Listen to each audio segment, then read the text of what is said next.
ঘরে কেউ বসে থাকে না, সবাই কাজ করে। এই যে কি ব্যস্ত বসে বসে দেখুন, দেখুন বন্ধুরা, কাকা নাইটি পড়ছে। কি কাজ করছেন বলুন? লুঙ্গি কাজ করছি। লুঙ্গি কাজ, পুজো দিয়ে বসে আমি কি করে জামা কাপড়গুলো ভাঁজ করে দিচ্ছে দেখুন। আর কাজ খুঁজে পাইনি। আমার বন্ধুরা, দাদার জন্য একটা লাইক, কমেন্ট, শেয়ার, একটা না সাবস্ক্রাইব, হাজারটা চাই, পাশে থাকা দরকার। দাদা দেখুন কত কাজ করছে।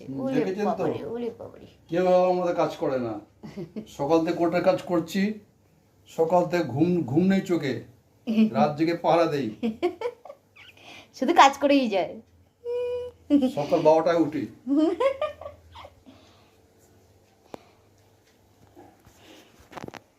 একটুখানি গুছানো হয়েছে, পুরো গোছাতে পারি না। পুরো এই যে ছেলে জামা প্যান্ট সব এখানে রাখা হলো, কারণ আসলে এত